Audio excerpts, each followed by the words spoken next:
Okay, so Paul and I are here again. It's kind of getting late in August 2020, and I've asked Paul a couple times now, what is his business model, the one that he thinks has legs, that he's passionate about, that makes him some money, that will add to the community, where his heart, his head, and his gut are all in alignment, and that he can focus on for maybe 10 years. So Paul, what is the business model?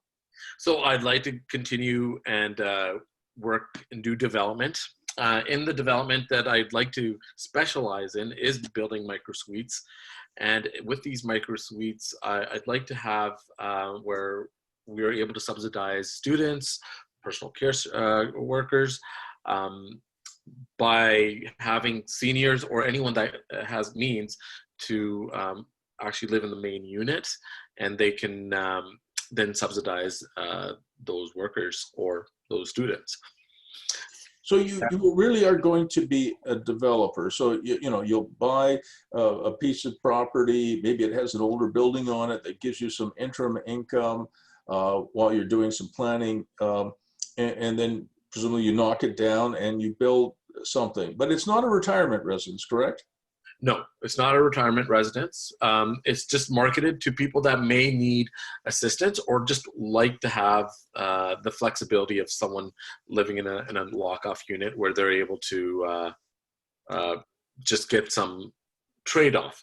So it may be that they might just need to administer medicine. There could be a health component to it. There could be just also a cleaning component to it. Yeah, that's really important. Yeah. So you sent me these PDFs, correct? Yes. All right, and I'm just going to go view whole screen so we can look at it full screen mode. So where do these plans come from, Paul? This is my architect, Tony. Yeah. So he's looked at ways of designing the units that that we have already, and how he can integrate the lock-off. This is for the BC project, right? Correct. Okay. Now, when I looked at this after you sent it to me, I have to say, Tony, I think is really good at what he does. Yes. Yeah. And this is really, really good. Here's the concept as I understand it, and Paul, if I got it wrong, you tell me. So you would build buildings that focus on this kind of a suite, correct? Yes. And by the way, when if I had any hair, which I don't, I have probably less than you do. Yeah, right. But a baseball cap covers up a lot of sins. If I had any hair, we'd be standing on its end, because this is really good. So if I understand it, I'm just going to say my understanding of it. So if you had a building of suites like this, initially, as I said earlier in this recording, I always thought of, somebody, middle-aged person or even a young person with means living here, and then taking in an elderly person, and he or she would live there. If you look at it, the elder, if the elder was in the micro suite or the lock-off suite, she or he would have her own entrance here. They'd have a tiny little kitchen here. They'd have a bathroom and a shower here. Obviously, the doors would have to be big enough, and the shower and the bathroom would have to be big enough to accommodate a walker or a wheelchair. These are probably not quite the size that you need. Then they'd have their own bedroom here, and then they have access to a balcony. Does that sound about right so far? Yeah. Okay. Yes. And what's really cool is it's a double loaded condition. So you walk in here and you've got, a spacious one bedroom apartment. And what Paul said is, wait a second, out here in BC, and maybe Alberta too, but certainly in BC, you got a lot of wealthy older folks and a lot of younger folks who maybe don't have as much money. So Paul reversed the model, which I thought was really clever. So the elderly person could live in here, the person with means, he or she could buy this whole thing here. And then she could have a student or somebody with a PSW certificate, personal support worker certificate, living here. So in a place like British Columbia, a lock-off suite like that, if it was just something that you rented to the general market, what would it rent for? $1,500. Yeah, I think so. So and this larger one bedroom apartment, what would it rent for? That's about So it goes by per square foot. It's in Vancouver, it's about $4.15 per square foot. Where we're building, it's about $3.30. And so how much would that work out to? What is the square footage of this baby? So that's about 700 square feet. We're looking at 2,100, 2,200, 2,300. Yes. So let me just go through it again. So let's say, Paul, you and your wife, you're people of means, you buy one of these units, if it's a condo. All right, so just assume it's a condo for the moment. It doesn't have to be, it could just be a rental. But you buy one of these condo units, and you know, they're pretty expensive. What would this whole thing, in other words, with the lock-off suite, would the whole thing sell for in BC in your project? About 7 to and up.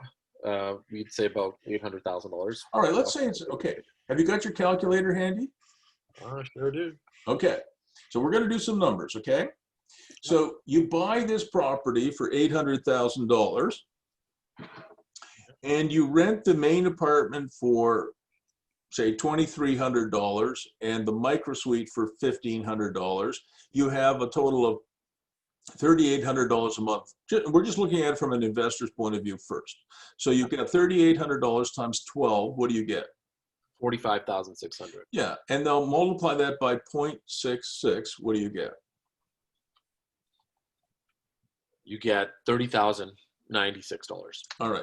So the reason we multiply by 0.66 is about a third, 34% as a general sort of rule of thumb, goes out the window for operating expenses, condo fees, property taxes, insurance, vacancy, repairs and maintenance, property management, and administration. So you divide that 30,000 and change by 800,000. What do you get? You get 3.7%. Yeah. So your cap rate on this is about 3.7, maybe 4% would be doable. So you've got a 4% return on investment here as an investor, which from my point of view, and Paul, your point of view, would not be adequate. I would want to have a 6% or higher cap rate. Probably can't achieve that here. So now let's look at it a little bit differently. Now, let's say you're a senior and you buy this thing for $800,000. You just sold your home for, you know, in Vancouver, you sold it for $2 million. You buy this thing for $800,000 and you put maybe $1 million of cash in your bank account, tax-free, and you've got a very nice apartment. And as you know, unfortunately for you and me, Paul, by the time women are in their 50s, 60s, 70s, 80s, 90s, and low hundreds, almost all of them are on their own. The men are all dead. Yeah. So we've talked about this before. If you go to a retirement residence and it has 135 rooms, 128 of them will be women and 7 men. That's a pretty typical number. It's very small. The men are all dead. So a woman moves in here. She's got a beautiful unit that she's bought. And exactly as you said, Paul, she needs a little bit of help.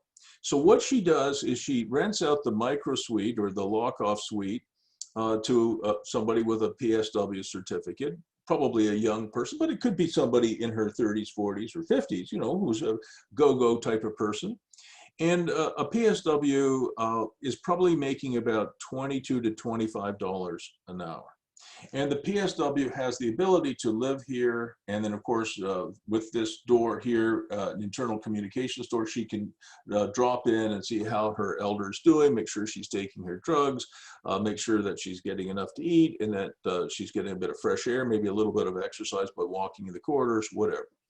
So let's say the PSW is putting in, I don't know, 2 hours a day, 6 days a week, 12 hours a week, 4.33 weeks at $25. So how much would your elder have to pay the PSW? So We're saying 22 hours a week times 4.33 weeks in a month times, say, $25 an hour. So that's about $2,365. How much is it? $2,365. Right. So if you think about it, it would be possible for you know, for an elder to say, look, I'll give you a free micro suite, and you take care of me, and you'll benefit and I'll benefit. And it actually would cost the elder less to do that than it would to actually pay a PSW to come in, right? And if I were to advertise, let's say I was an elderly, I am getting older, but let's say I was 85 and I needed some help, and I was on my own.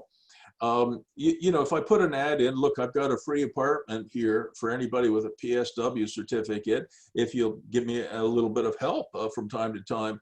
How many people do you think would apply for that in Vancouver? Immediately, right away.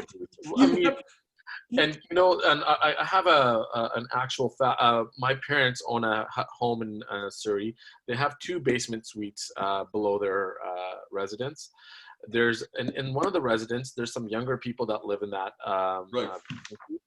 They're providing a lot of assistance for Absolutely. my parents. That my dad walks around, and one of the younger, they knock on the door, and they grab my dad, and they go for a nice little walk, and then they're barbecuing. And there's a whole bunch of, it's more of a community feel. My parents absolutely love living at the house right now, because they're like, hey, we don't really need you guys, because we got people that are living downstairs that I'm with you on that 100%.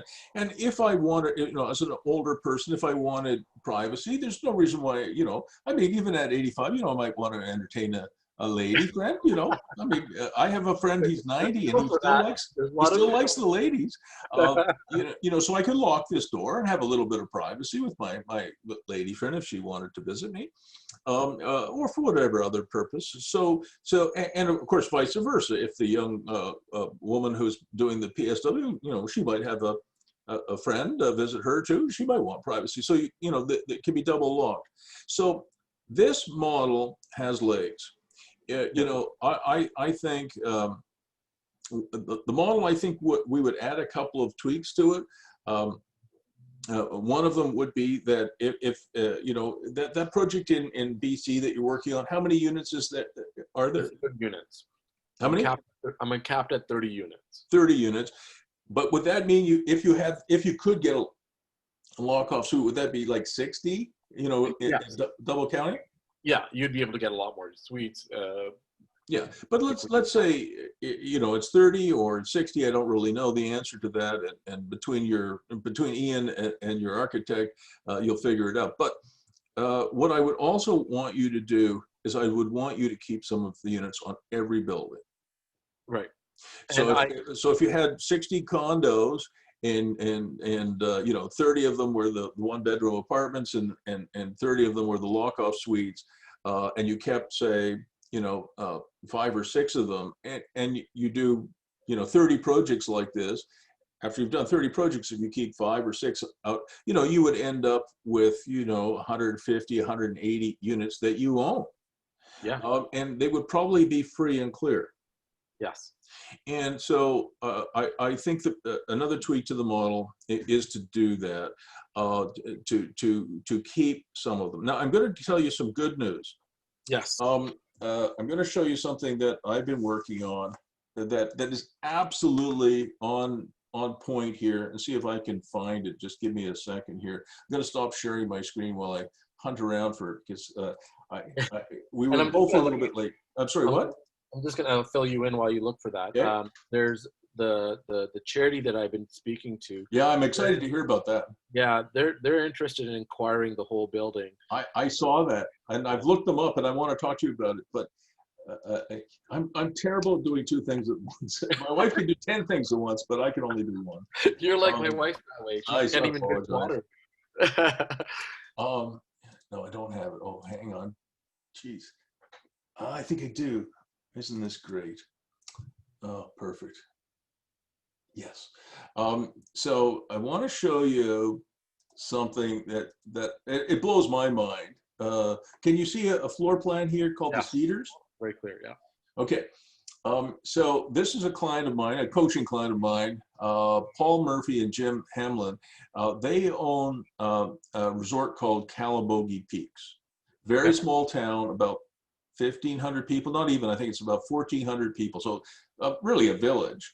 And it's got a ski slope, golf course, lake. I mean, it's a typical sort of small town, really village, about an hour and 15 minutes northwest of Ottawa. Okay. Yep. And they had 32 units called the Cedars, which you see here on the screen. And they were unsold. They were leftover inventory. They were selling maybe 6 or 8 a year, so not doing very well. And they came to me for some coaching. A lot of people, when they get into some trouble, they look for some help, and I guess they thought I could help them. So they came to me, and as soon as I saw this plan, doesn't it look a lot like what your architect has done? So they have a really nice 1-bedroom unit here, and then they have a lock-off suite, exactly what you have on your plan. So here's the main entrance to the lock-off suite. It's a little 1-bedroom area. You go out here, you're on a balcony. If you're at grade, you go out onto a patio. It's got its own bathroom. And so what I did was, the only change I made on this is I said, guys, you've got to put in a micro kitchen into this micro suite or lock-off suite, which is double loaded. You can see that here. Okay. And I said, we've got to change your marketing. We've got to change your branding. So I said, you've got to take all of the stuff that you've got out there for sale now. Got to take all of that down. We've got to have a quiet period for about 30 days. And then we're going to put it back on the market, and we're going to sell it almost exactly the way we just talked about. So I said, you're going to rebrand it. I'm going to help you with that. And we're going to sell it to young people who can, buy out in Calabogie Peaks and have a lock-off suite that they can rent on Airbnb, vacation rental by owner, whatever, because it is, a resort, or they can have it on a long-term basis. And I did tell them it could be reversed, right? You could have an older person and a younger person. It doesn't really matter. And so we changed the branding and the marketing, and we put the 32 units, because I'm not only am I a coach, as you know, Paul, I'm a realtor as well. And I have a wonderful small group of realtors who work with me. And we put them on the market, and we blew out 32 units in 60 days. Wow. Think about that. And wow. The only difference was we put the micro kitchen in, which was a very small cost. It was like an $1,800, these are not big kitchens, $1,800 cost, which Paul and Jim were happy to absorb. We blew out 32 units. I thought it might take 90 days. We did it in 60. And I don't take any credit for it, because I've got these young realtors who are really fantastic. And Jim and Paul were amazing as well. But we just couldn't keep up with it. And now we think the sell-through could be, 100, 150 units, because it won't come as any surprise to you. You really don't make any money running a ski hill or a resort. Yeah. Not really. It's almost all real estate. Right. Okay. So if you own Whistler or Blackcomb, which are beautiful mountains, in British Columbia, again, they probably don't make any money running the ski hills, but they make a boatload of money on their real estate. And so Paul and Jim have got it now.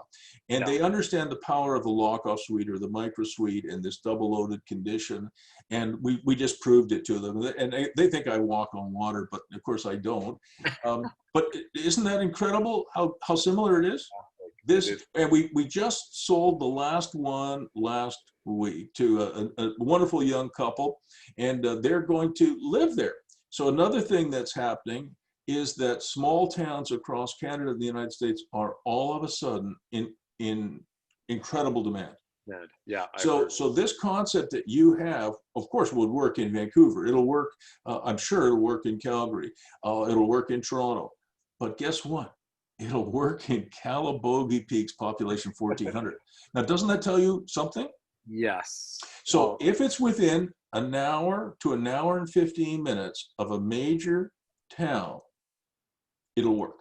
Now, you wouldn't put it in Tuktoyaktuk. Yeah. Do you know where Tuktoyaktuk is? Way north. Way north. It just, it's just too far.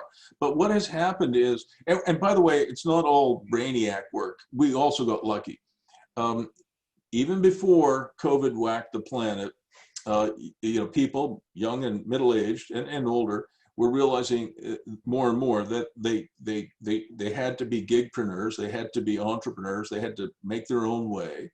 And for those who have jobs, many of them have found out that they can work at home. and just as effectively and sometimes more effectively. So the idea of living in in a nice suburban home, getting in your Tesla, driving an hour and a half through Calgary traffic, or maybe an hour in Calgary, but an hour and a half in Toronto, going into an office building with bad air, bad light, fluorescent lighting is horrible, windows that don't open, spending 8 or 10 hours there, then getting back in your Tesla and going for another hour, an hour and a half home. It is a really stupid way we've been organizing ourselves for years.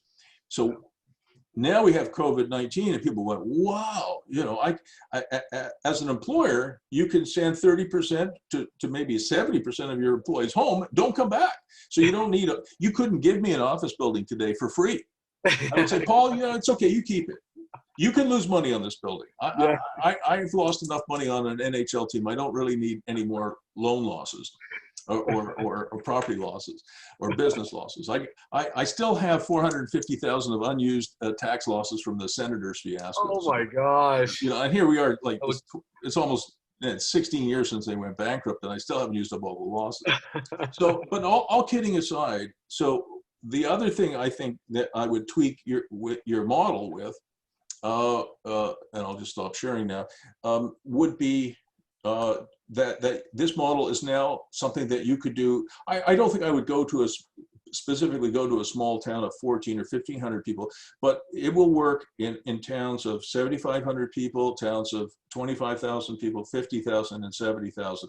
And I have clients now doing this model of yours and ours in Sarnia, which is in Ontario, the population about 70,000. In Belleville, population 51,000. In Carleton Place, about 10,000 people. In Arnprior, about the same. So a lot of different small towns, sort of from 7,500 and up.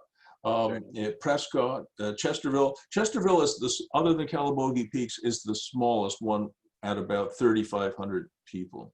So it's really exciting to me, because think about Paul. He could certainly go into a smaller town in British Columbia, or in Alberta, or for that matter, any other, some of the states, you have wonderful small towns, and this model has more applicability than you might have thought, or at least I might have thought.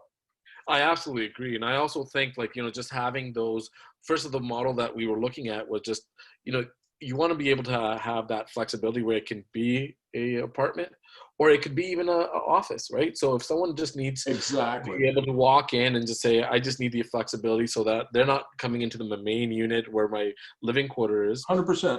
We can come in here and we can do business.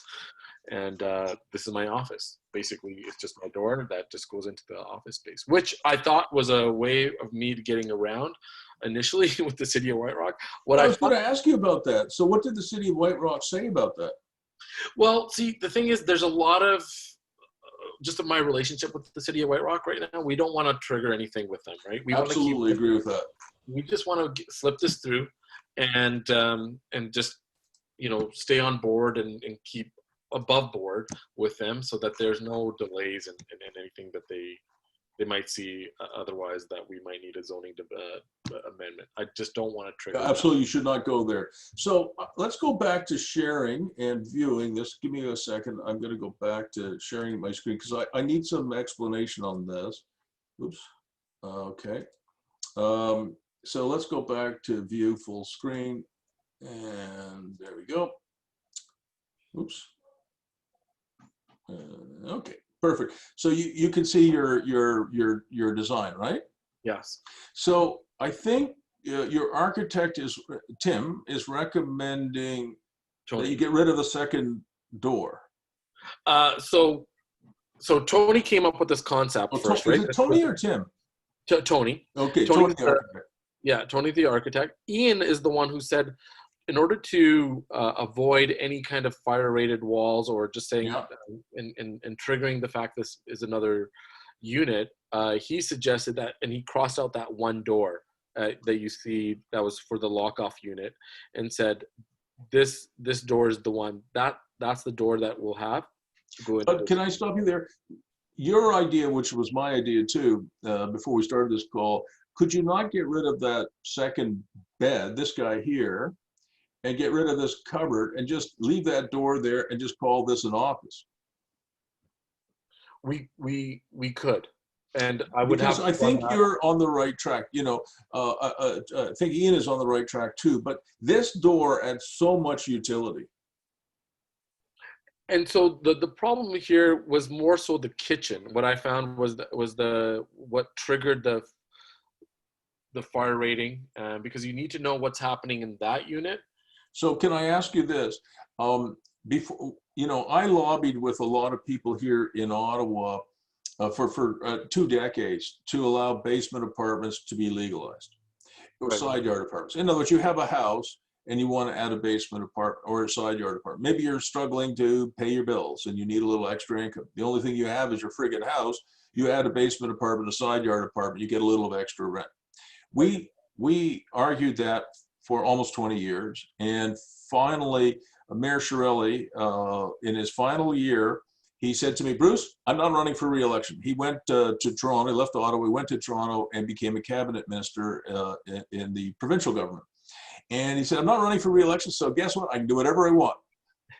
I'm going to legalize basement apartments. So he legalized secondary dwelling units inside principal homes in R1 zones. Yep. Across Ottawa, everywhere except Rockcliffe Park. Rockcliffe Park is a place where all the rich dudes live in Ottawa. So you can build a secondary suite anywhere in Ottawa except in Rockcliffe Park, because the rich dudes would have given them real hell. And there are probably more lawyers who live in Rockcliffe Park than anywhere else. Oh, yeah. And he just didn't want to have that kind of grief. But he said, I'm not running for re-election. What the hell? So he changed the bylaw. And then, to give the provincial government credit, they changed the laws, the Planning Act in Ontario. Secondary dwelling units are now legal everywhere in Ontario, and coach houses. Right. Backyard coach houses. So they changed the entire Planning Act because they want to densify these R1 zones, which makes a lot of sense. We have a rental housing crisis in Canada, not just in BC, but in Ontario and many other parts of Canada. These desirable cities, it's almost impossible to get an apartment. Right. So before the apartments were legalized, what we were doing is we were calling them either in-law suites or home offices. And what we were doing, instead of putting in a full kitchen, we were putting in a wet bar. And I think a wet bar is just a small fridge, as you know. It has a sink there, and it has a hot plate and a toaster oven on 110 volt as opposed to needing 220. Right. And that passed muster. So we had probably about 20,000 of these suites built over 20 years. People were adding them legally with building permits, but and there was a door between the basement or the side yard apartment and the main apartment. That was just an ordinary regular door, because you weren't allowed to have a solid core door that was locked, right? Because then it would create a separate unit. Of course, as soon as we got the occupancy permit and everybody went away, somehow that door got double locked on both sides, right? So you could have privacy, and you could have a separate unit. Right. So they were legal, but kind of quasi-gray legal. And Right. and I said to Mayor Shirelli and his planners, especially in the last years, we were working on that. Look, we have at least 20,000, it might be quite a bit more, sort of quasi-legal and some of them illegal apartments in Ottawa that don't meet building code. And by legalizing this, we can make them safer too. So they did finally, I have to, what if you took out, maybe you could leave the bed in there, but what if you took out the bed, took out the cupboard, called it an office or a den, put in a wet bar with none of the 220, would that pass muster? It's possible, right? And I don't know. So one of the things that we had mentioned, or you mentioned last time, was the provincial legislation and their laws supersede anything that municipal governments do. So one of the things that I started looking and researching was BC law to see if there's anything that was similar to Ontario law that came out, and so that I'd be able to go and say, well, hey, City of White Rock, you know what? You guys can't stop me, right? Because I have this, the ability to do this. But I haven't been able to locate anything. But that's something that your architect should be able to do. And if he can't, then your realtor should be able to do that. And if he can, your lawyer should be able to do that. And if he can't, you should have a planner who can do that. And if they can't do it, then you should fire them all.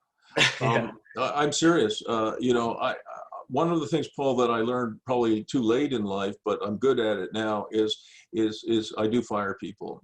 I'm easy to get along with, but if you really are no good at what you do, I don't want you around. Go and do something else.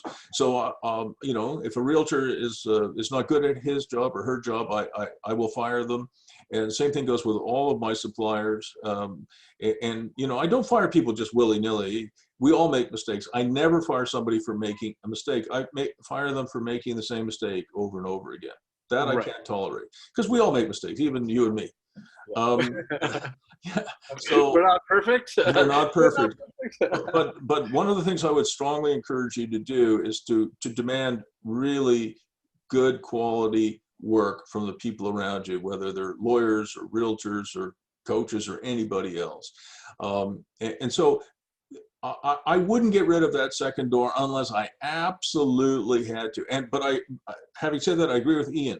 Do not trigger a zoning change, but see if you can get these things approved, because this model is fantastic. Even for, and we're going to start talking now about these guys. Hang on, I'm going to share the other screen now.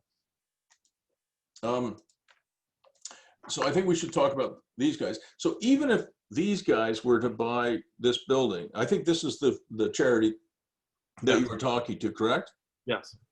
And so let's say, for the love of the, excuse me, for the love of the Children's Society, Mr.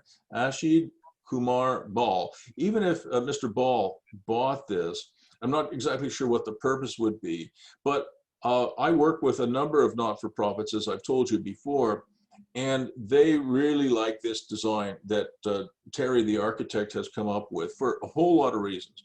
Right. I told you that I work with, for example, the Emily Murphy Nonprofit Corporation. Right. And they cater to single moms. And so let's say you were a single mom and you had one of these lock-off suites. We would probably have 3-bedroom units as opposed to, 1 and 1. So say you were a single mom, or I was a single mom, or a single dad for that matter, with 1 child or 2 children sharing a room. That lock-off suite could be a little daycare. Yes. Maybe I've learned how to be a registered massage therapist. I can do my RMT work there. Maybe I'm a PSW. In this case, I could take in an elder and help her. And these lock-off suites, Paul, as I've said to you before, if you go to a retirement residence, even some of the most expensive ones, the suites that the elders actually occupy are not very big. No. And so the other component of this, and specifically to this location, Airbnb is huge. I mean, huge. It's huge. So imagine if it was a single mom with 2 little kids or 1 little kid. They're in the 2 bedrooms, and they've got this. She's got this little Airbnb thing. Young people traveling, seniors traveling. What would you get in White Rock for a lock-off unit like the ones that we were looking at a moment ago? $200 a night. Oh my God. So think about this. If you're a single mom with 2 little kids, you don't mind, you're cleaning all the time anyway, you don't mind going into the lock-off suite and after somebody leaves and nuking it so it would be safe even in a COVID-19 environment. And if you could get, say, even $150 a night, and you're busy, 20 or 25 nights a month, that's $3,000 or $4,000 a month of extra income. That is very significant. So I have a couple questions. In what do you suggest I do going back to this? So Tony suggested that we go and ask the city and be upfront with them in terms of this is what we'd like to do, and just see if we can get a response. It's either a yes or no. Are we talking about this? What is this we want to do? In terms of getting the extra door on the lock-off suite. Oh yeah. Oh, I would absolutely talk to them, but they don't really like you very much. So I would definitely want Terry and maybe Ian to do most of the talking. Yeah, so they will do the talking, and because listen, there's at least 30,000 people in Ottawa who hate my guts. They're called Maple Leaf fans. Because when I brought the Senators to Ottawa, Yep. The Toronto Maple Leafs could no longer broadcast their midweek games into Ottawa, and they had a lot of fans here. And oh my gosh, the hate mail I got death threats. Oh my God. And here we are, almost 30 years later, I still get, not as much obviously as before, but I still get emails and my Twitter account and my Wikipedia page, it gets hacked all the time by people who hate me. So I'm used to being, it doesn't really, everybody likes to be liked. I'm no different, but it doesn't really bother me to I've been in a meeting with 400 people in a public meeting, people, booing me and yelling at me. And, it bothers me, but not very much and not for very long because, that's kind of an ignorant thing to do. But yeah, they don't know you. They don't know you on a personal level. They have no clue about you. They don't know. I was called a greedy developer. Jesus, I've had worse than that. I've had people say, I know where you live. Yeah. I know what kind of car you drive. I've had people, threaten me with shotguns and. Oh my gosh. Yeah. Developers get a lot of heck, as you know, and I've been a developer in a past life too. So, and I'm not saying I'm immune to it. Like I said, I like to be liked just like anybody else, but it doesn't really, certainly doesn't frighten me. And I won't back down. I'll be polite, but I won't back down. My book, that I wrote about the Senators is called Don't Back Down. Right. All right. So did you actually meet with Mr. Ball? Yes, I met with him. Yeah. What's he like? He's a great guy. Like he goes. So one of the biggest problems with charities and when there's a lot of money that goes to administration. Oh, for sure. Yeah. He's one of those kind of fellows that he makes sure the materials and the supplies that are needed to the kids goes directly to the kids, right? And wow. He makes sure he distributes them, and he's worked with many celebrities all across the board. You name them, Well, he's met the Dalai Lama, which is pretty cool. Yeah, he's met him. I think twice, and he said he spent some like 45 minutes at one sitting, and it's beautiful. Yeah, and so he's already. Two men I always wanted to have a chance to meet, which I haven't. One was the Dalai Lama, and the other was Nelson Mandela. Yeah. Can you imagine being in prison for like 27 years, much of it in solitary confinement, coming out of jail and forgiving your enemies? Oh no, what? That wouldn't be me. That would not. I can't claim to have that kind of. No, me neither. Mr. Mandela was unbelievable. So anyway, what would he use the building for? Well, so you hit the nail on the head, because last week when we were talking, there would be a single mom component here where the single moms would be able to reside here because it's because the charity's focused on children, right? So if you don't have the means, or you don't, so I gave him the model. I told him exactly how. He understands the model. Oh yeah, he wow. And that's why he was like, you know what, I want to buy this. And the thing is, I was trying to hold on to the commercial side of things, but he said, I want to buy the whole entire building. That's okay, whatever. Yeah, whatever. I'm actually happy because I want to get away from. Yeah, you got to get out of White Rock. Yeah. Those guys are terrible. I mean, they're just their behavior has been beyond that. And by the way, BC seems to be full of people like this. Like I have another client in BC. Not in Penticton, in Kelowna, which is a beautiful place, where the counselor who torpedoed my client's project is in cahoots with a developer friend who wants to buy my client her property Bruce? On the Hello? cheap. Hello. Can you hear me? Hello. Oops. Paul, are you there? Yep. You just when you said cahoots, it just.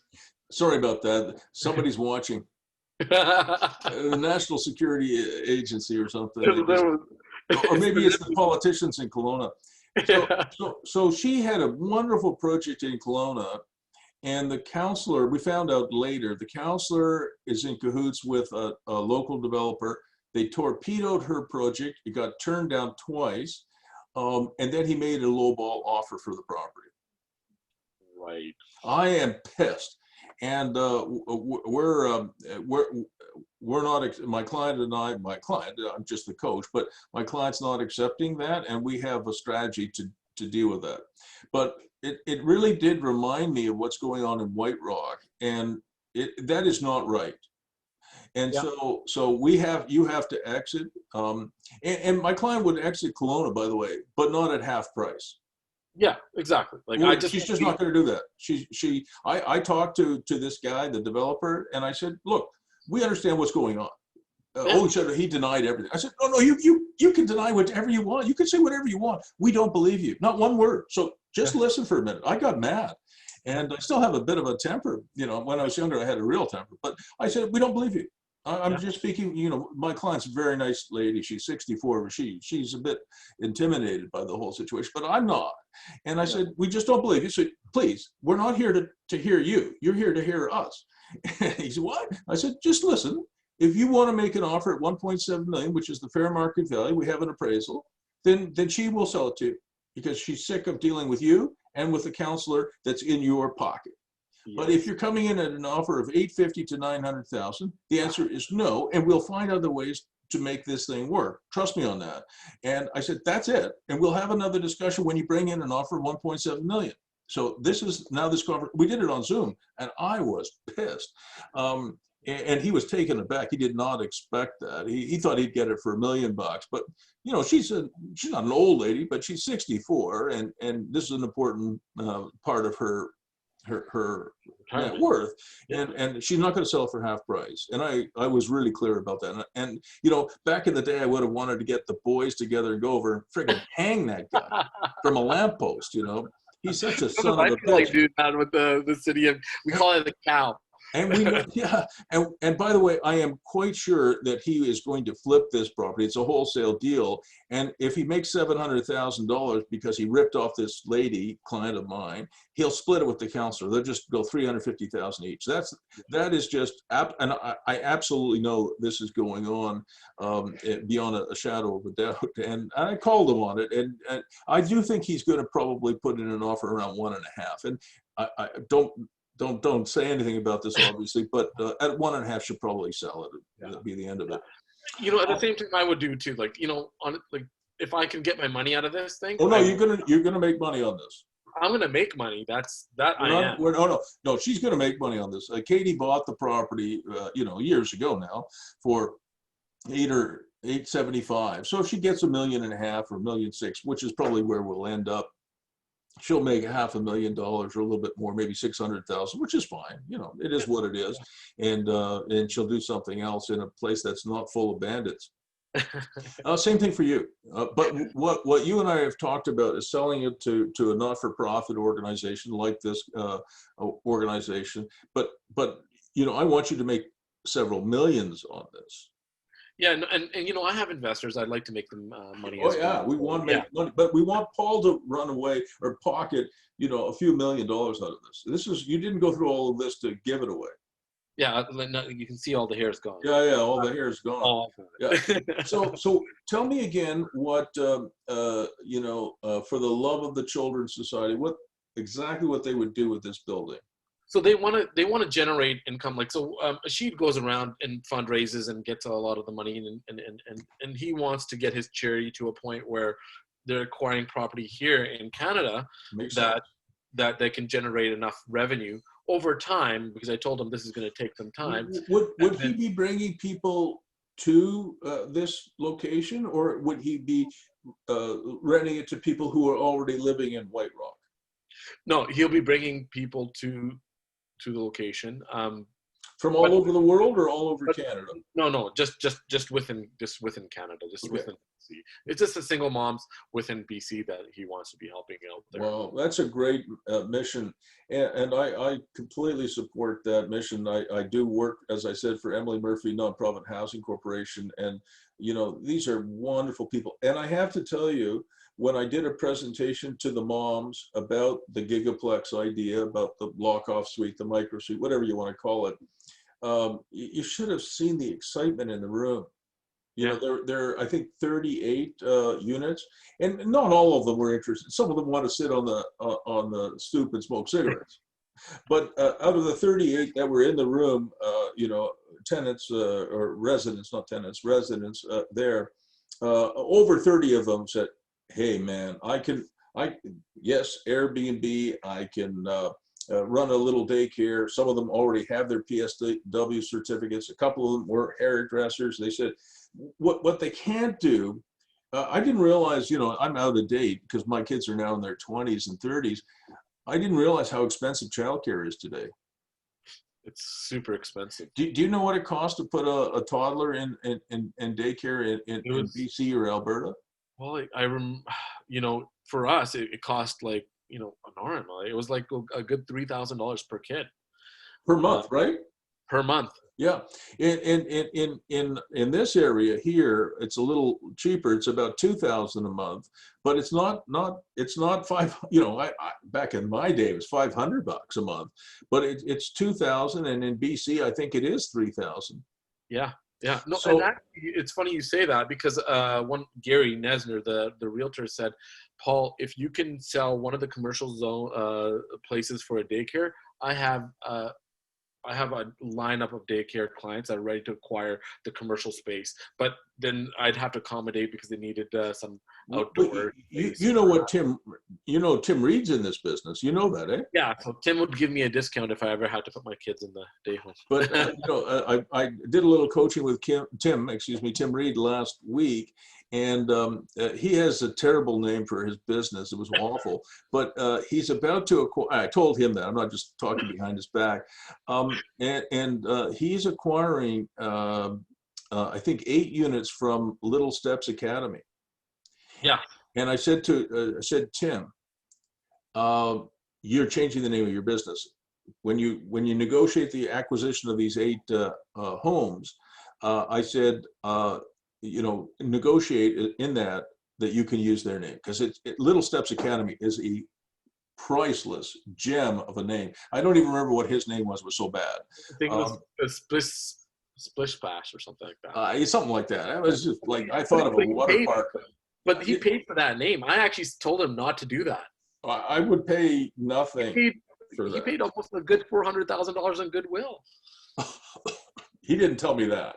Yeah, I'm glad he didn't tell me that, because I would have really given him heck. But the model that he's come up with is fantastic. Yeah. It is a fantastic model. And you could take, I think in Alberta, you could take 6 kids. And he's vastly undercharging for it. He's charging like $1,300 or $1,400 a month. Here in Ottawa, it's $2,000. In BC, it's $3,000. So I said, you could, and he's including food for that. Yeah. Even little kids can eat your budget. Yeah, I said, oh my God, at least Tim, charge extra for the food. Well, I don't know, Okay, yeah. I do. I said that's eating your margins. Yeah, he absolutely can. Yeah. But let's assume that he sees the light at some point, which he will. I'll keep on him until he does. And he has 6 little kids in the daycare at say $2,000 a month plus food. That would be extra. And if the parents want to bring the food, fine, do so. But if you want us to go friggin' buy this stuff, there's time to buy it and prepare it and all the rest. I said, oh, Mac, you got to charge for that. Yeah, I'll get him around to do that. But let's say it's $2,000 kind of net as opposed to gross. That's $12,000 a month for a house. Yeah. And then he has a great model to bring in nannies from the Philippines, who are the best in the world at this. They're loving, generally speaking, loving and warm. My kids, I have 5 kids. We had Filipino nannies for many years, and they were just wonderful people. All of them. So I said, Tim, if you get the model sort of right, you adjust it a little bit.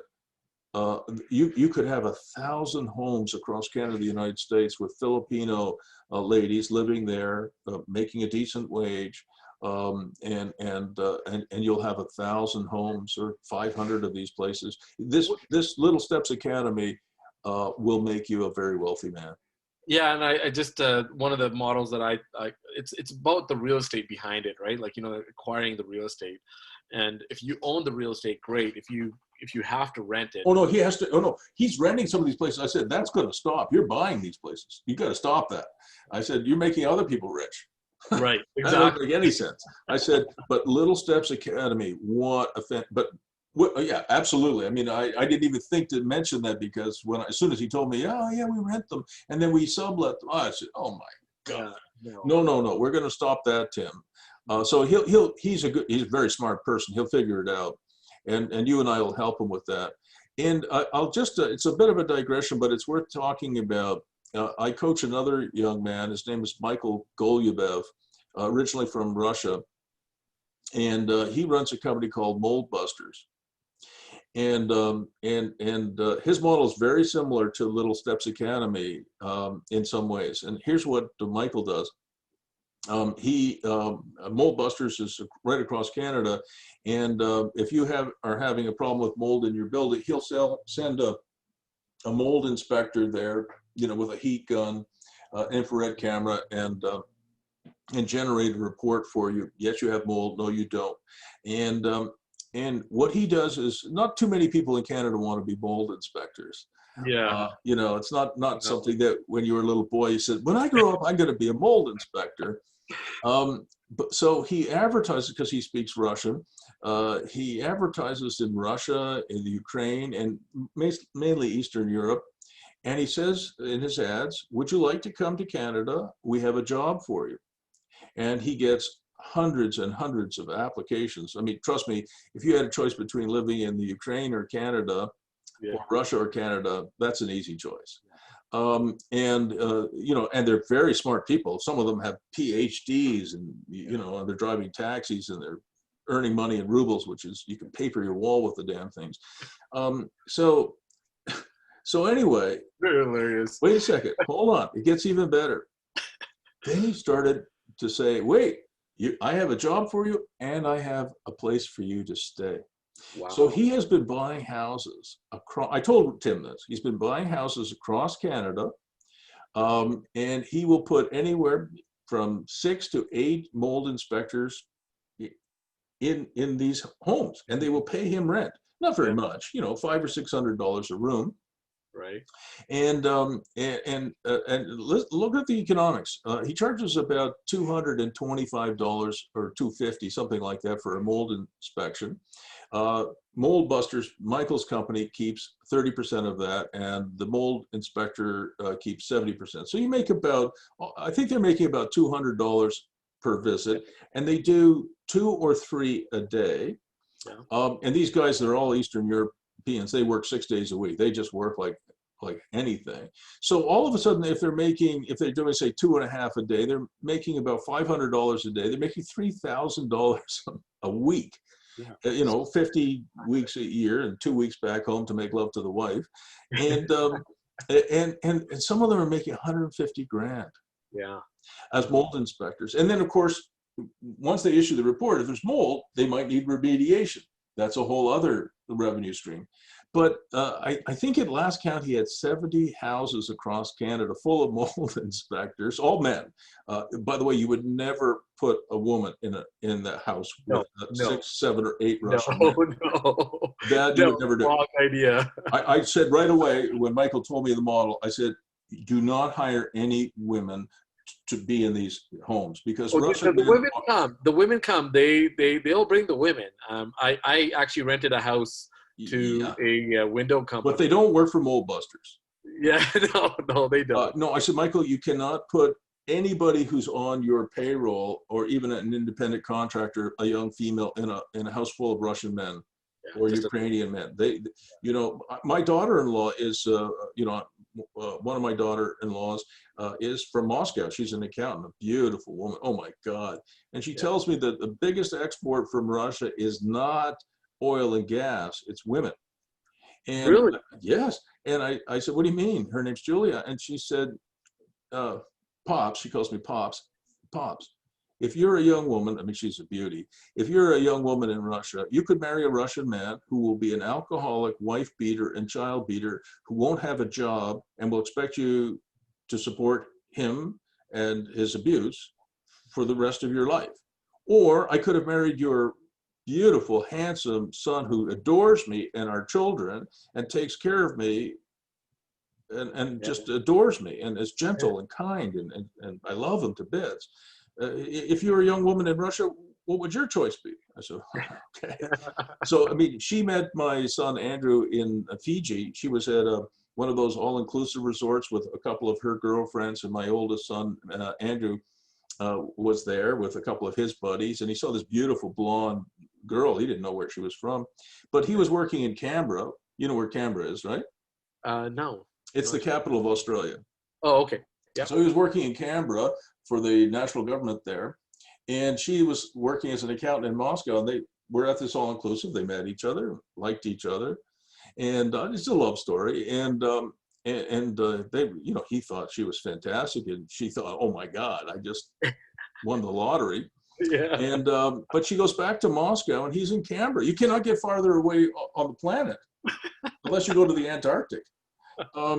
You know, go to the South Pole. That's it. Yeah, right. And so they Facebook each other, and Julia says, I really like you. And Andrew says, well, I really like you too. So they decide to meet sort of midway, and they meet in Cairo, and they go to the Great Pyramids, you know. And so my son writes me an email. He says, you know, there I was, full moon, this wonderful ancient place, the pyramids, with this beautiful woman. She likes me, I like her. And he said, I did fall in love with her. So it took him 2 years. He's fairly senior in the government of Australia. Now he's an economist there. And it took him 2 years, but he did get her admitted to Australia. And, you know, she's quite young. She was 24 and he was 37, I think. You know, so it took a while, but she got there and he married her right away. He loves her to bits and she loves him, and they have two wonderful boys, and she would be 30 now, I think, and he's 44, 45. But it's been a wonderful love story. But the reason I tell you that is that when you see something like, when I looked at Ashid's website and his purpose in life and the things, what we're all trying to do, and I think more so now in the pandemic that we're in, is we're trying to help each other. Yeah. And the stuff that you and I are doing is all about, you know, creating value, and not just for you and me, but also, and not just for the charity, but for all the people that we serve, including the community. And that's why I think White Rock is so offside. Yeah, no, and I 100%. And I just think that the other thing is, like, I know they're offside, but the opportunity to kind of like now shift, you know, I like, you know, pivot by talking to you and actually making something out of this, like where I'm actually talking to a charity. This really fulfills one of my wife's, one of her life goals, because she used to be a treasurer for a nonprofit here in Calgary. And she loves this concept of merging our development business with a nonprofit, and then continuing to do this where you're helping people out and you're going up. It's fantastic. And if you were in Ottawa, there would be at least 2 or 3 organizations that they do not have the capability of doing what you do. Yeah. So if your business model is to produce these buildings for not-for-profit organizations, they have the money. Like Emily Murphy Nonprofit Housing Corporation, you know, has, you know, $9 or $10 million of value. You know, they have a 39 townhouse units, and I think they're valued at $9 million, and I think their mortgage is like $1 million. So they have maybe $8 million of fiscal capacity, but they don't have the skills to develop anything. You know, I mean, the executive director there, Pam Cripps, is a wonderful lady. She's a former counselor here in Ottawa. She's got a heart bigger than all outdoors. She runs the not-for-profit in an amazing way. She's very effective, the programming, the care, the attention. But to develop something like you're talking about, that's impossible for her.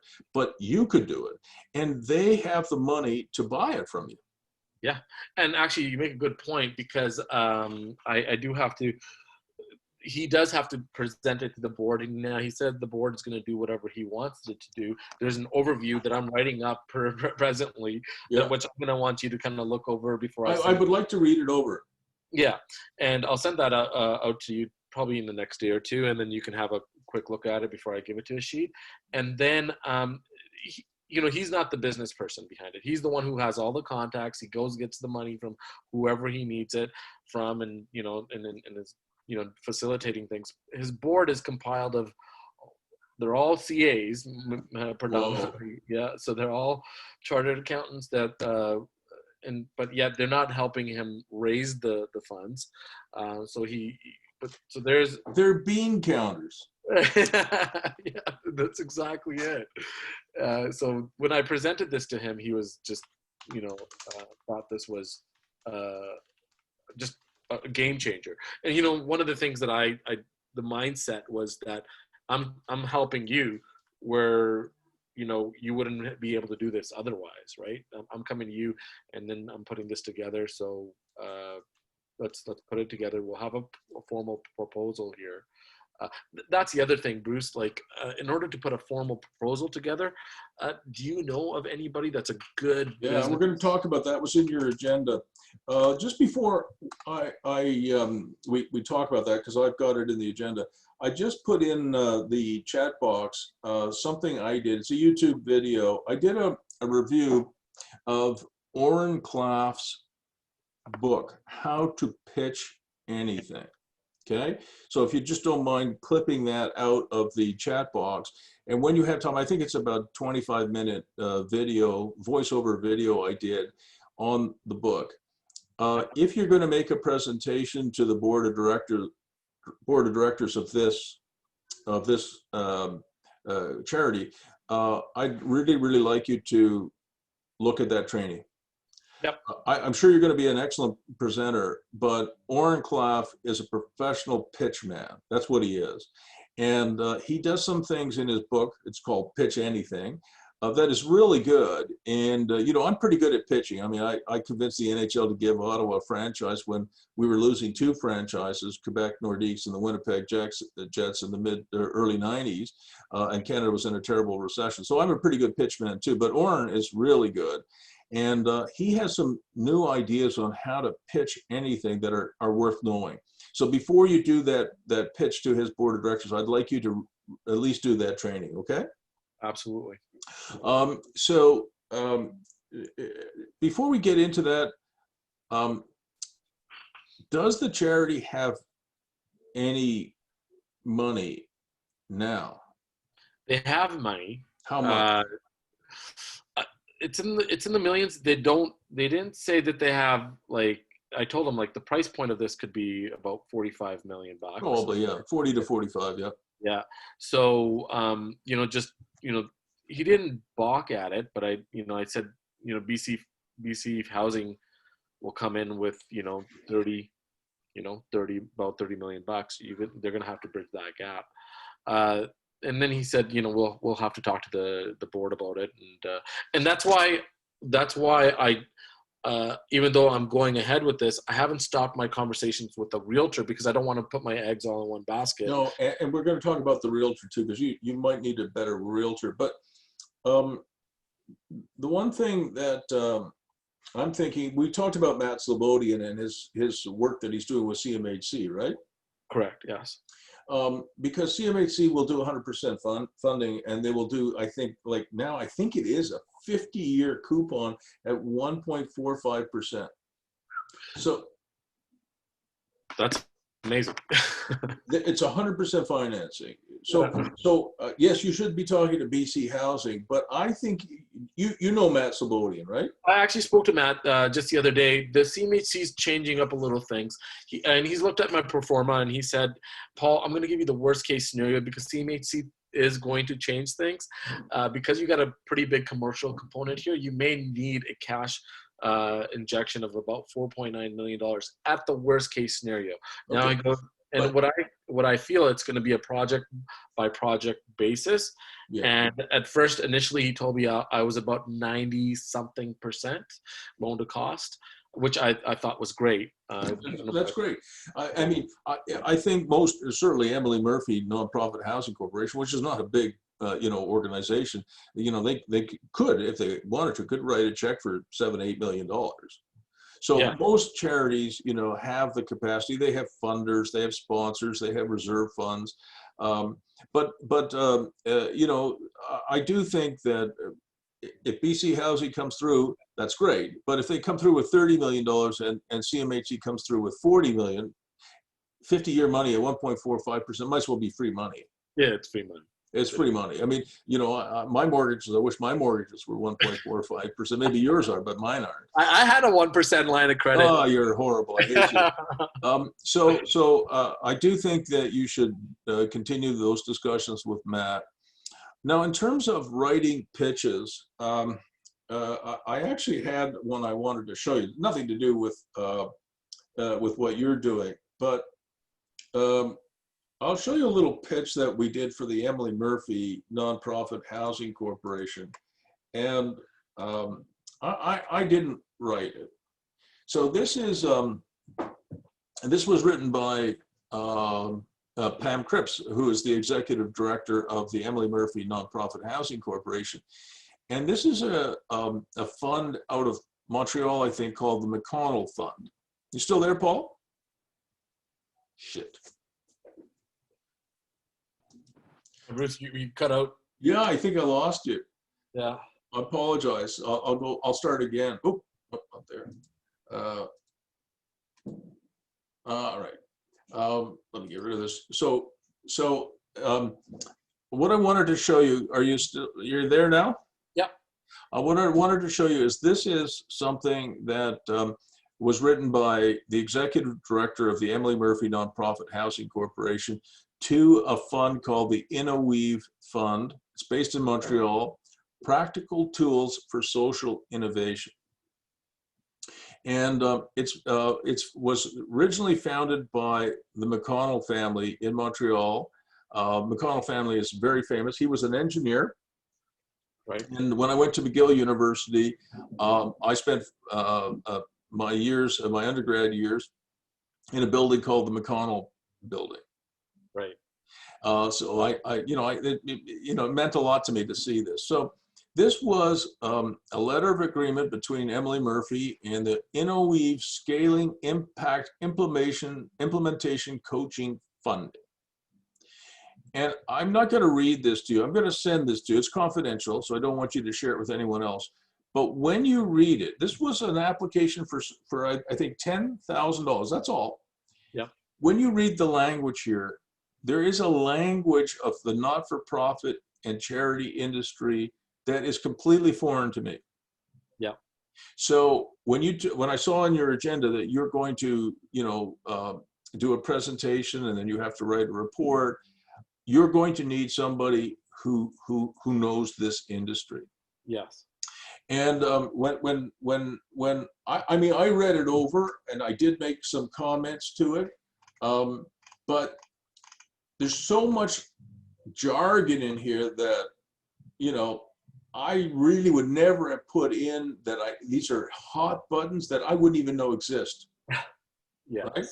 It would be like, I don't know much about baseball, I know a little bit about it, but if you asked me to be a manager in baseball, I would be totally lost. There's so many subtleties to that game, the shifting that they do depending on whether he's a left hitter or a right hitter and all the other stuff, power hitter, whatever. I don't know any of that. I mean, would be terrible. If you asked me to coach a hockey game, I probably could manage that reasonably well, but baseball, I know nothing about. This is the same kind of thing. So you need somebody, hopefully in BC or in Alberta, that knows how to write this kind of stuff. So I have been talking to somebody. Her name's Roxanne Amelet. Yep. She has a lot of. That's all she does is deal with NPOs and charities, and knows how to the language, right? The language. Yeah. And the hot buttons. So let Yeah. me just look at this evaluation criteria. InnoWeave seeks to help organizations become focused on improving their outcomes and then become capable of achieving those outcomes. We want our reporting and evaluation processes to support funding recipients in these endeavors. So we encourage you to be innovative and creative in the work and to capture your learnings as you go. In any reporting to InnoWeave, we are interested in learning what worked in your project, what didn't. That's pretty straightforward. But as you go through it, there's so much, I'll just stop sharing it now. I'll send it to you. There's so much in it that is quite foreign to somebody like me that I couldn't write it. I could edit it, but I couldn't write it. Right. And then, yeah, I wouldn't even know where to start. And my wife told me a little bit about that. She goes, these NPOs and charities, they Very have, different. yeah, And one of the things when you're presenting to the board is that it's really important for you to have have the language down pat. And if you watch that video training that I did on Oren Klaff's book, you have to be careful especially when you're presenting to a bunch of chartered accountants, not to get bogged down in, so tell me exactly how the heating, ventilation, and air conditioning system works. We want to make sure that you have enough air turnover so that people don't get sick from COVID-19.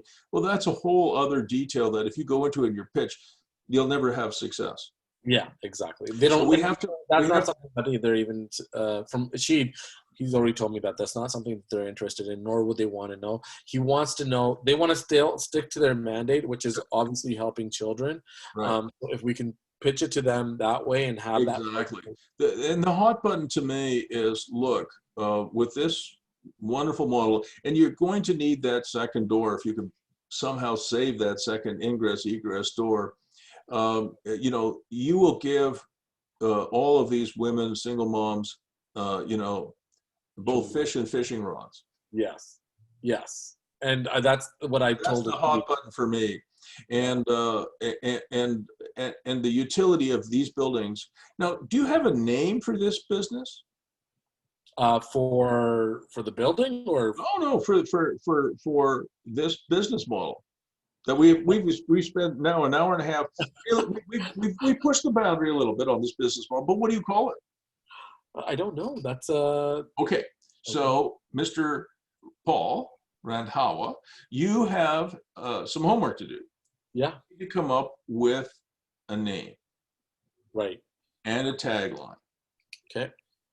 You remember my brand is Prof Bruce. Yep. And my tagline is making impossible possible. Yes. Right? I used to run a mini storage business called Blue Heron Storage Corporation. Its tagline was out of sight. Verizon Communications, their tagline is, can you hear me now? Right. Yeah. Nike's, swoosh, and then their tagline is just do it. Apple is think different. There are a lot of good taglines. Taglines are really important. So because you now have a business model, you have a love and an interest in doing this. And one of the things I didn't realize about the business model until today is that you're going to go across Canada, maybe across the United States too, and build wonderful buildings like this that are tailor-made for charities and not-for-profits and for affordable housing. And by the way, it won't just be charities that buy this. We have a group here in Ottawa called the Ottawa Community OCH, Ottawa Community Housing. We have an organization in Toronto called Toronto Community Housing. These people have hundreds and hundreds, in fact, billions of dollars to spend, billions. And you will get a welcome mat in San Francisco, in Los Angeles, in Austin, Texas, in Vancouver, maybe not White Rock because they're idiots, but then going back to what I said earlier, you will also, I believe, get a welcome mat in smaller towns. Yes. So it obviously would be smaller projects, but with the exodus of so many people, and you saw the success that Calabogie Peaks had with the rebrand that we did, We didn't change the building at all. We added a micro kitchen, but we didn't really change the building in any substantial way. And we blew out 32 units in 60 days instead of 6, 7, or 8 a year. And now we're going to build, Paul Murphy and Jim Hemlin will probably be able to build 150 units a year, Right. which will make a huge difference to the operation. Yeah. So, and that's in a town, as we said at the beginning of this day, of 1,400 people. So whether it's a town of 50,000 people or 70,000 people, maybe even 10 or 15,000 people, or in a town, how many people live in White Rock? 25. 25,000. You know, certainly Kelowna, BC, oh my God, this building would be huge in Kelowna.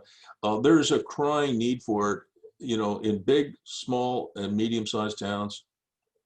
So give it, this model, a name. And come up with a tagline. It's fun to do. You know, hopefully it's not that horrible name that Tim Reed came up with, Splish Splash, but Little Steps Academy. Yeah. And I asked him to work on a tagline, which he hasn't yet come up with.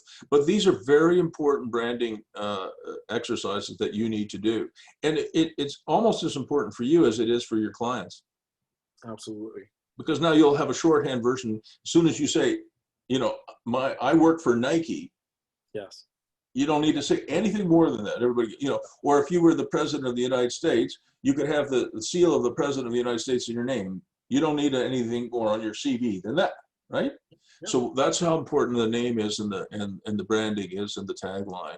And you know, this is a model that you could blow up. Yeah, I absolutely believe so too. And you know, when you say smaller towns, there's a huge need for the smaller towns. Like a lot there, you see an exodus of people from Vancouver just going to all these places on the island. They're going to the island. Unbelievable. I mean, Victoria was the sleepiest little town you could ever imagine 25 years ago. And it's like 550,000 people in the region there. And then people go, well, this is not working for me anymore, because houses in Victoria are crazy expensive. So they go to Nanaimo, and that blows up. Yeah. So, you know, think about Kelowna 25 years ago. Well, you know, in these small little communities, like it's funny you say Nanaimo, there's another town called Parksville, which is a little bit north. What's it called? Parksville. Okay. And they're offering they want developers to come in, and they're saying, hey, we need affordable housing. We want to encourage people, and we'll not charge any property taxes for the next 10 years. Well, I really like it. But the other thing is, in White Rock, you're going to sell the whole building to, you know, for the love of the children society, fine. But as you go through this, if it's possible to retain some of the commercial and some of the units, you should. But if it's not possible, if every time you have to sell the whole thing to the charity, to the not-for-profit, to the community foundation or community housing, that's okay. Because if you do 10 projects, you can keep 1 or 2, 100% of 1 or 2 for yourself. Right. Okay. Right. Because what I don't want you to do is, I don't want you to sell, you know, develop 30 or 40 or 50 of these things, and then you turn out to be 68. You made a lot of money, but you don't have any committed monthly recurring revenue. You have no. You know, you might have some money in the bank. Hopefully, you won't buy an NHL team, but you know, but you will have some, you know, committed monthly recurring revenues, because, you know, out of the 30 buildings that you built, you kept 5. Yes. Yeah. And, you know, if you think about that White Rock building, if this was your 30th one, and you know, it wouldn't be White Rock because they're such assholes, excuse my language, but they are. They are. But if it was White Rock, you know, think about the net operating income that would come out of a building like that if you had no debt against it. It's huge. What, I mean, do you remember what it is? On the net, with the commercial and the you know, it's about on revenue was about 1.2. 1 point. Is that net or is that gross? No, that was gross. And so what would your net operating income be from that? And then after that, when we subtracted everything, it was about, we were still walking around about $400,000. Yeah, I think it would probably be higher than that, but let's say it's $400,000. And you it was the mortgage, right? Like, you know. No. Net operating income has nothing to do with the mortgage. Oh, okay, yeah. So if you don't have the mortgage in there, then that goes up. You remember what a cap rate is? Yes, It has yes. nothing to do with the Yeah, financing, because it's like you're a rich dude. You bought the building for yeah. $40 million. You had no Full mortgage, cash. Yeah, and, full and cash. of course you have to pay your operating expenses, your Yeah. OPEX, your property taxes, your insurance. With higher, then you're looking at about a $900,000. I would have thought so. So Yeah, let's say you have net operating income from this building of 900,000, and you ended up, after you've done 30 of them, you own, say, 5 of them with no mortgages against them. You would have retirement income of $4 or $5 million a year, yes. and your wife would love you even more. Even more, or Even yeah. more. I had to add that. All right, so I think we've done a lot. However, the last thing I wanted to talk to you about is what to look for in a realtor. Can you see this over here? Yeah, I see that. So this is something I wrote about Century 21. So when people like Paul Murphy and Jim Hemlin are saying, what are we going to do? We had realtors working with us. We sell 6, 7, or 8 units at Calabogie Peaks a year. It's horrible. We're not making any money. Why would they hire Firestone and his realtors? So I'm going to send this to you as well after the call is over. And these are reasons why I think you should hire us. I'm not saying you. I mean, people should hire us, because I'm not licensed in BC. I'm not making a pitch for that. But these are the things you should look for in your realtor. Okay? Yeah. All right. You want them to be relentless. Many realtors are friggin' lazy. Yes. They are just lazy. They say, yeah, if you give me a house to list, and houses are sell, I get 10 competing offers. Yeah, I can take that on. Yeah, which I don't like. That's the kind of response I got from Gary. So I kind of just Yeah, said, no, you don't want that. no. Okay, you want somebody who's relentless. You want somebody who's creative. Okay, it's really important to be able to make deals and bridge pricing gaps. Okay, you want realtors who understand how to navigate the zoning, rezoning, development, minor variance, renovation, design, and build process. You want realtors who understand that. You're Yes. a developer. Yes. And if a realtor says, well, I sell houses, they're not going to help you. Yeah. Okay, so you need somebody who has that. You need people who have deep product knowledge and expertise in your geographic area, because realtor knowledge is very local. Yes. And you want them to understand the type of property that you're doing. Right. Again, if he says, oh, look, I sell houses, and you're building these buildings for which we do not yet have a name, Yeah. that's not going to work either. Okay. Right. All right. You want people who are able to do CMAs, comparative market analysis. Okay. And they have to be able to do it on the basis of 3 different things: comparables, which most realtors understand; replacement cost less depreciation, which many do, but some don't, but some do. But this one here, how to do comparables using an income approach, is absolutely essential to your business. So if they don't understand how to do a comparative market analysis based on what, I bought a building 2 weeks ago in Belleville. My wife and I bought one. It'll produce about a 13 or 14% cap rate.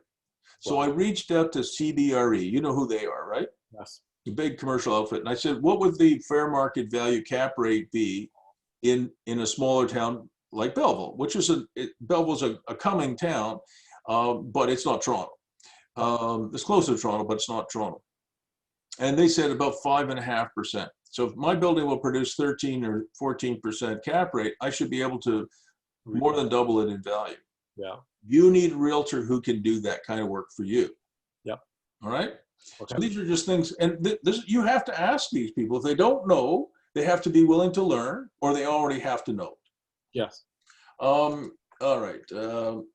They have to understand this. You make money in real estate when you buy, not sell. So they have to help you buy smart. If a realtor says, yeah, I could get you this house that's worth $1.5 million. I can get it for you for $1.5 million, or maybe 100,000 over ask. That's a retail buyer. Yes. You cannot be a retail buyer and be successful. Do you want to hear what I paid for an 11,000 square foot building in Belleville on the main street downtown? I'm curious. $280,500. Unreal. I bought it out of a power sale. Yeah. It's $24 a square foot, and you cannot build a doghouse for $24 a square foot. For it. Now it needs quite a bit of work, but See, it's you guys have power sale out there in Ontario, where it's a little bit different out here. But no, I'm not. But I'm saying I am a wholesale buyer. Yeah, yeah. I mean, I'm not rich anymore, as you know, Paul said. I'm on the Freedom 95 plan. You've heard this one. I figured I could retire 5 years after I die. Yeah. But you want a realtor who understands that you are not interested in paying retail prices. You don't need a realtor to find property that 11,000 square foot building like this one. It's beautiful, 3-story old historic building, 2 retail units. It even has 6 friggin' microsuites on the 3rd floor. I don't even have to develop them. All of the kitchens and bathrooms, everything's there. 6. Wow. And the building was built in 1890. But it has these beautiful microsuites upstairs in the 3rd floor. On the 2nd floor, I do have 1890. 1890. It's a historic building. It's beautiful. But it's going to cost a fair amount of money to renovate. But I paid $280,500 for it. I went down on a Sunday to see it. I made an offer on the Monday. It was a power sale. I made it irrevocable till 5 p.m. on the Monday, because on the Tuesday, 2 Toronto developers were going to come to Belleville. It would have been gone the next day. Yeah. And I gave them 5 hours to make up their mind. Do you want to sell it? And they agreed. No conditions. Which is great. No What you need to do. What you need to do when you're buying it that dirt cheap. $24 a square foot. And I did actually look at what it would cost to build a 3-foot by 5-foot doghouse. It's about $600 with materials, and nice material, and it's a little bit of labor, and it's 15 square feet. It's $40 a square foot to build a doghouse. Oh my gosh. But there's a lot of work still to be done. Okay, but you have to have a realtor who's not lazy, because lazy realtors say, yeah, you should pay for that building in Belleville. You should pay the asking price of $1 million. By the way, I love your lease model. Just kind of a little off topic, but going out there and leasing land from like these property owners out in Vancouver, because a lot of these guys don't want to sell their land. They just don't know. They just don't know how to get to the next step. That's interesting that you bring that up. So let's go through this, and then we'll talk land leasing, and then we'll end our day. You want people who understand creative financing strategies. I mean, some realtors will tell you, oh, you can't get a vendor take back. That's illegal. Yeah, right. Really? What are you talking about? All day long. Pass your realtor exams? Yeah. I mean, I'm not kidding. Oh, no, you can't do that. Yeah. What the hell? Yeah. You want them to have experience in joint venture investing and co-venturing. You want them to understand, at least you can educate them, how you intend to add differentiated value, like all the animation stuff that we've been talking about now for months. You want your realtors to have access to professional home and office staging professionals. We actually stage offices as well when we're selling them or leasing them. If we're selling an office condo, we'll actually stage it. Yeah. And you want excellent photography and videography. You want them to have some experience with legal issues that are involved in real estate and title issues. The worst thing about a realtor is when they lose documents, because a realtor does an agreement of purchase and sale, does any amendments, does any waivers or fulfillments, and I can guarantee you that your lawyer and if you're buying or selling, the lawyers will lose documents. Your realtor has to be really good at that. Okay. Actually, my friend who's developed a building out here. It's a beautiful building, Avali. His salesperson just is reckless, just lost paperwork, and that is a guy you fire. Yeah, he should, and he hasn't. I don't know why Brian hasn't. I have files. I'll prove it. Let's go and look at. here's files that I have on Paul. Yeah. Admin files, agenda files, agreement of purchase and sale, what's available out there, your business model, any design work, the pivot course or the real estate course that you're doing or supposed to be doing, what's for sale, PAN reports, a return on investment group, the inner circle, which is something Tim is keen on, the White Rock project, work in progress, some YouTube videos that we've talked about, and zoning. That's just you. Yeah. Here are my coaching files. Oh my I mean, look at this. I mean, I don't know how many people I've coached, but they go, God. I mean, Jesus Christ, there's a lot of them. So That's great though. That's I am like, my real job description is file clerk. But I kid you not, I can do a good job at it. I do.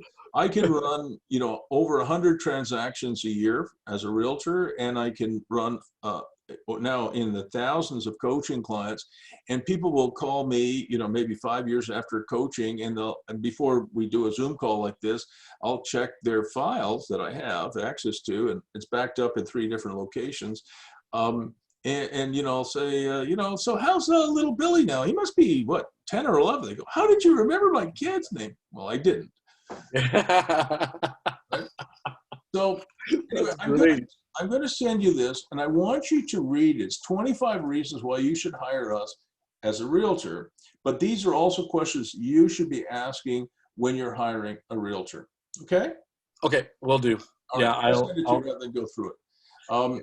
But you don't have to ask all 25 questions, but you have to surround yourself by people who get stuff done and who are really good at what they do. It'll make your life much more productive and much more profitable. And profitability is not a bad word.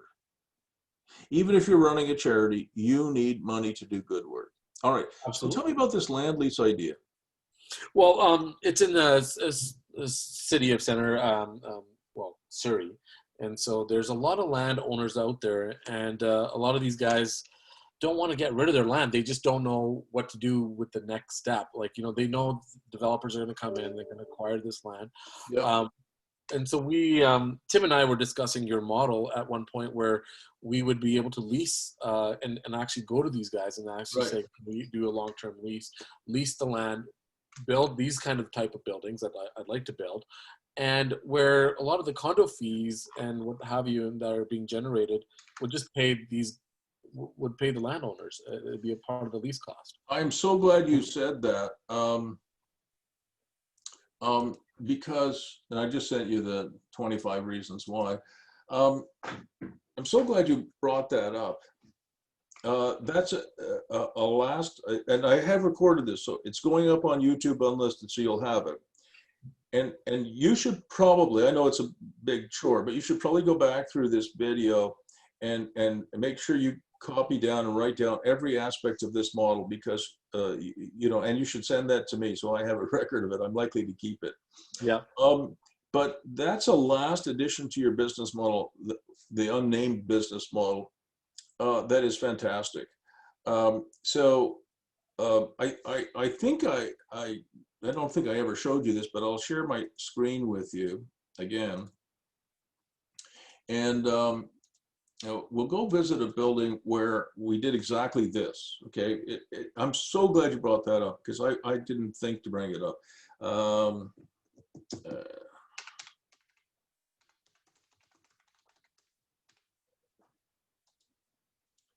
So here's this is a map of Ottawa. Okay. Yep. And have you ever been in Ottawa? I used to live in Ottawa. Okay. Yeah, I think you told me that. Yep. So here's the Parliament of Canada, right? Yeah. Here's the Supreme Court of Canada. This is right downtown. Do you remember the Chateau Laurier? Yep. Yeah, I remember all of it. Yeah. Okay. All right. So would you consider this site right here on the corner of Sussex and Rideau Street and Wellington and Colonel Bly, would you consider this site a desirable development site? Oh, yes. And how would you feel if I told you that a client of mine, Bill Maholtra from Claridge, got this site for free? For free. Unbelievable. It is a true story. So let me show you the building that he has built there. You may know it, but maybe you don't. I haven't been there since Yeah. university. So here's the Chateau Laurier. You remember that? Yeah. And here is the building that Bill built. Bill Malhotra, originally I think from India, he bought his very first lots when he came to Canada in the 1980s from me. I was a developer at that. And Bill had literally landed in Canada. I think he landed in Toronto, but he didn't want to stay in Toronto for some reason. He came to Ottawa. He thought he would have more success in a small town. And Claridge, by the way, has the largest line of credit. This is public knowledge. I'm not telling you anything you couldn't find out for yourself. Has the largest line of credit with the Bank of Nova Scotia of any single enterprise in Canada. Really? $1.2 billion. And he's been very, very successful developer. You know, and I still work with him. I mean, you know, from the 1980s. So anyway, he came to see me, and he was a young man. His English was perfect. I think he'd been schooled in the United Kingdom. A lot of people apparently from India go to school in the United Kingdom. And anyway, he came to see me, and he was a young man, so was I, and he was super charming, and he showed me some designs for some townhouses that he had sketched out himself. Really, really nice, beautiful brick, classic towns, but he didn't have any land and didn't have any money. I said, well, you know, I am a developer, but I had 75 or 76 townhouse lots in Canada. If you remember where Canada is, yes. In the west end of Ottawa. And I said, Bill, I got these 75 or 76 lots. What I'm going to do is, can you get $500? Oh, he said, I can do that. I said, okay, I'll give you an option on these 76 lots for the summer. I said, look, they're not going to be ready until the fall anyway. And I liked him. I thought he was, you know, he was very charming and a lot of charisma, no question about it.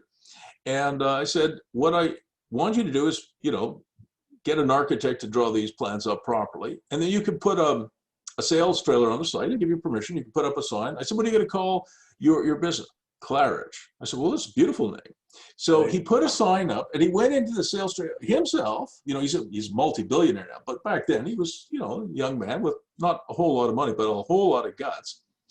And he spent the whole summer out there. He signed over 60 pre-sales agreements with folks who just liked him like I did.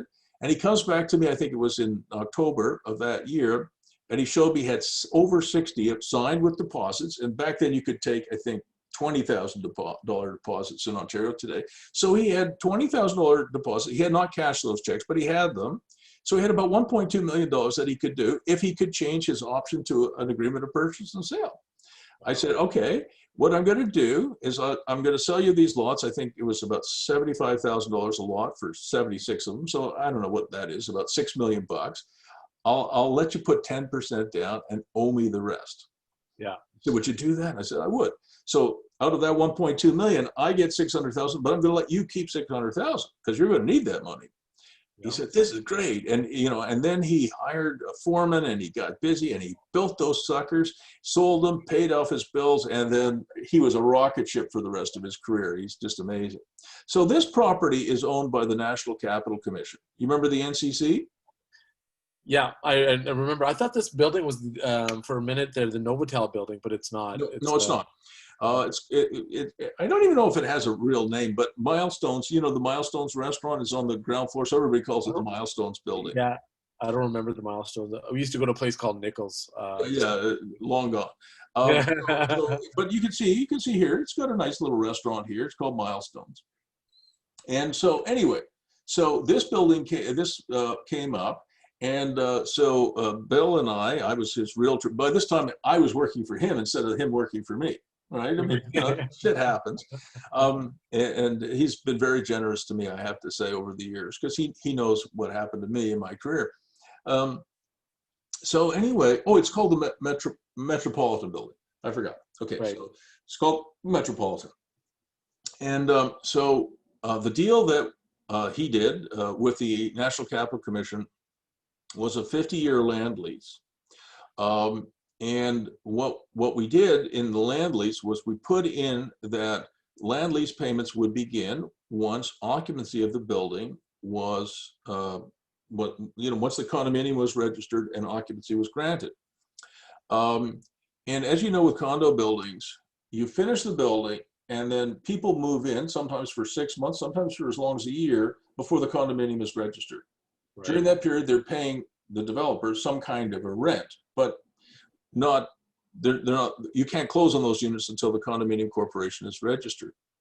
So we put in the NCC's land lease that no land lease payments would begin until the condominium was registered. So he bought this site on a 50-year land lease with a renewal in there from the National Capital Commission. He didn't have to put one fucking nickel down, not 1 cent. I mean, maybe it was a $10,000 deposit, just so there's some money going back and forth. Yeah. He then built the building, pre-sold the condos. It's exactly what we did 30 years earlier in Canada. Built the building, and got all of his rents in. And he put the land rent, the land rent that's owed to the NCC in the condo corporation fees. Right. He never had to spend 1 cent to buy probably one of the great sites in Canada. Yeah, 100%. This location is So on. why not do a Paul building like this anywhere? And now looking at it from the NCC's point of view, and this is when we made the presentation, this was the point that we drilled home. You still own the land. 50 years from now, hopefully Canada will still be here. 100 years from now. And I said to the head of the NCC, it was a woman at the time, I said, you'll be like the Holy Roman Catholic Church. She said, what do you mean? Right. I said, well, they don't tend to sell land, they lease it. Because the people, in the Vatican, they have a long-term vision. When I say long-term, they have a 1,000 and 2,000 year plan. The Holy Roman Catholic Church has been around for 2,000 years, since the time of Christ, and they understand that land leasing means that 50 years or 100 years from now, the church still owns it, and they hope the church will be here, for millennia. That's the plan, and the largest, I think, the largest landowner on the planet is the Catholic Church. Yeah, I have no doubt. I I think think they, so, because yeah, you can go to any village, any town, any city, anywhere in the world, in Brazil or Argentina or Africa or Europe, and some of the best sites are owned by the church, and they don't like selling it, and I think they're right. So let me ask you a question. What's the rate that they're getting? Like, what's the so return? it was ridiculously low. Like the present value that of the land lease payments over 50 years is $5 million. Are you kidding me? I am not. Listen, we have recorded this conversation, so please don't make it public. But No. basically, Bill stole this property. Stole it. I mean, if the NCC had come to me and I was representing the NCC, I think I could have got them a present value for this site. Right now in Ottawa, sites are trading like this for $700 a square foot. Yeah. And one of my clients, I'm helping him. I talked to him just before I got on the line with you. That's why I was a bit late. We're negotiating for a sale of his property. He has a 24,000 square foot site, not very far from this. Yeah. And we're negotiating a deal. We're about $1 million apart, but he's asking $1,000 a square foot, so 24 million. Wow. So we're going to push the price. So if I had represented the NCC for this site here, I probably would have gotten them something between 20 and $30 million. And because, when you're representing, I don't represent the National Capital Commission, so I have no obligation to them whatsoever. My obligation is to Bill Malhotra and Claridge, to get the best deal. So you want to find a realtor who understands this kind of stuff. As your coach, I can help you with this, but I can't do the negotiations for you in places where I'm not licensed. You need somebody like that. But I could certainly coach you to do something like this in Vancouver, because they're, from the point of view of the land owner, it does make sense. And from the NCC's point of view, whether it's 5 million or 20 or 25 million, it should have been 20 or 25 million, but it doesn't really matter that much to them because, well, if they make a mistake 50 years from now, they can fix it, or 100 years from now, they can fix it, and Canada hopefully will still be around. But if it was a private landowner, from their point of view, they can leave these land leases to their children. By the way, probably the single most profitable asset that Donald Trump owns is a land lease under 50 Wall Street.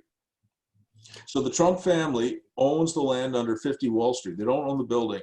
And I actually have an analysis somewhere on what that's worth to the Trump family. It's worth a lot of money. Oh, I bet. I mean, Yeah. like, So from the point of view of the landowner, it makes sense. And I'm so glad you brought this up. That is something you should definitely add to your model, because you can acquire sites for charities, for not-for-profits, for whatever purpose you want, for free. You just steal Bill Malhotra's model. and I can do that. I have access to a lot of land, so you know the fact is that I can do this over and over. Absolutely, again.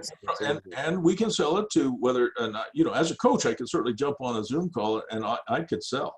Yeah, well, hey, let's do that. Actually, you know, one of the things that I was also hoping is that once I can I like, you know, narrow down a couple realtors, and maybe then we can probably kind of discuss. Yeah, absolutely. Like, as you know, as part of my coaching, Paul, you can add a +1 or +2, I don't care, to these calls. And it often actually adds a lot of value. So you and I could certainly talk to a realtor together. All right? Yeah, perfect. All right, I got to go. All right, Bruce. It has been a fantastic, but what I really want to do is I want to get you out of White Rock with a few $1 million of cash in your jeans. That is the objective here, okay? That would be awesome. All right, Bruce. All the best. All right, bye.